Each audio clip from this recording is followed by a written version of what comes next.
Timnas Indonesia kini memasuki fase paling menentukan di kualifikasi Piala Dunia 2026.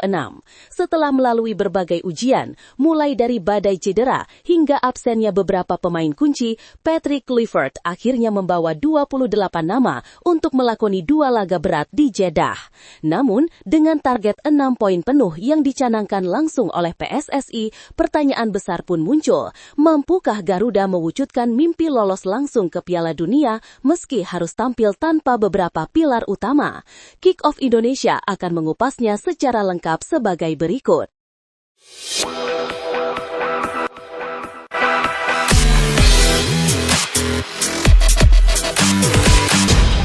Timnas Indonesia resmi memulai persiapan menuju putaran keempat kualifikasi Piala Dunia 2026 zona Asia dengan menggelar latihan perdana di King Abdullah Sports City pada Jumat 3 Oktober 2025.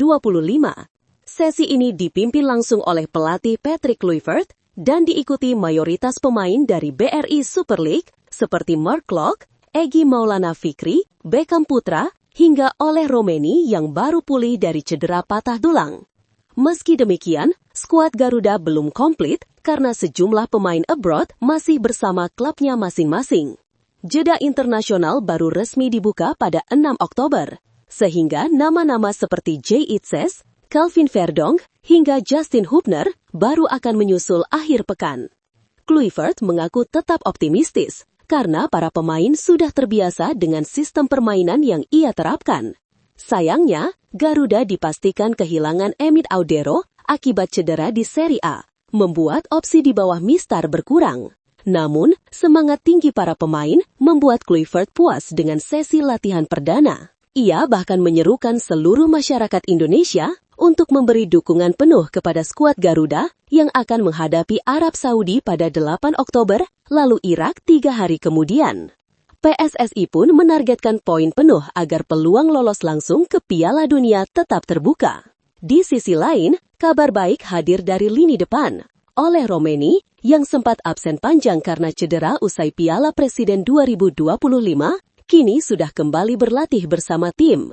Sebelumnya, striker Oxford United itu menjalani operasi dan pemulihan di Belanda dengan pengawasan pelatih fisik timnas, Quentin Jacoba.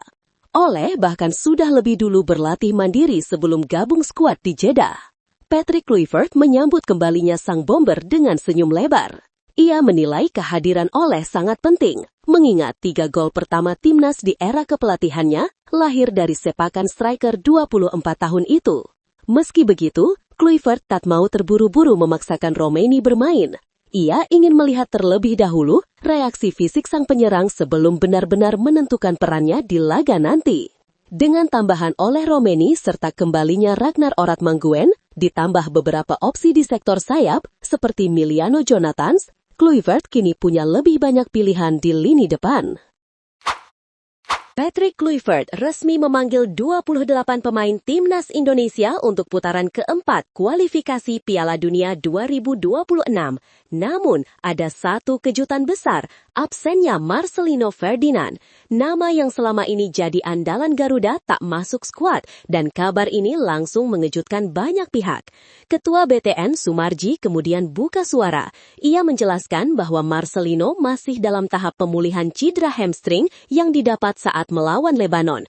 Kondisinya belum sepenuhnya fit, sehingga tim pelatih memilih tidak mengambil risiko. Absennya Marcelino tentu meninggalkan lubang besar, terutama di posisi penyerang sayap. Namun, ada beberapa kandidat pengganti, salah satunya Miliano Jonathans, wonderkid FC Utrecht yang tampil memikat saat FIFA Matchday di Surabaya. Pemain lincah ini punya kecepatan, visi, dan fleksibilitas untuk menusuk dari sisi sayap maupun tengah. Selain itu, ada Eliano Reinders, gelandang eksplosif dengan gaya bermain yang mirip Marcelino, cepat, penuh determinasi, dan berani melakukan solo run menembus pertahanan lawan. Dengan kekuatan fisik dan naluri menyerangnya, Eliano bisa jadi opsi menarik.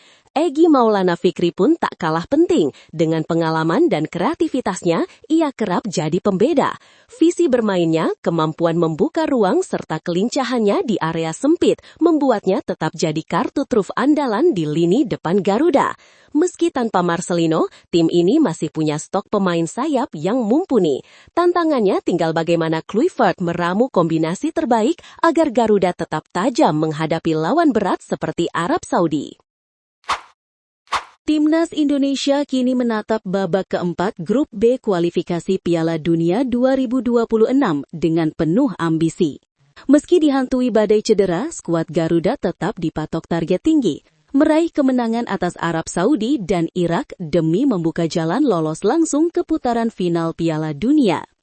Ketua BTN sekaligus manajer tim, Sumarji, menegaskan pesan dari Ketua Umum PSSI, Erick Thohir. Ini harga diri bangsa. Kita harus lolos ke Piala Dunia. Targetnya 6 poin dari 2 laga. Tidak ada alasan lain, ujarnya dengan tegas. Salah satu wajah baru yang siap unjuk gigi adalah Eliano Reijenders. Bek kiri Persib Bandung itu mengaku sangat bangga bisa membela Garuda di level internasional. Eliano menilai Arab Saudi dan Irak memang lawan tangguh. Tapi Indonesia juga punya kualitas untuk melawan.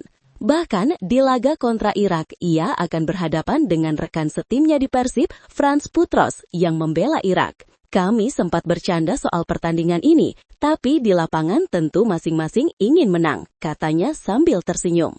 Optimisme serupa juga datang dari gelandang Persib lainnya, Tom Hai. Ia menyebut 2 laga di Jeddah ini sebagai momen krusial bagi sepak bola Indonesia. Sejak pertama saya bergabung, tujuan kami jelas, membawa Indonesia ke Piala Dunia. Semua pemain bermimpi soal itu, dan sekarang kami semakin dekat, ucapnya penuh semangat. Meski Arab Saudi dan Irak lebih diunggulkan di atas kertas, para pemain Garuda percaya dengan arahan Patrick Kluivert, kerja keras, dan dukungan supporter. Peluang sejarah itu tetap terbuka lebar. Kini, tinggal bagaimana Garuda membuktikan tekadnya di atas lapangan.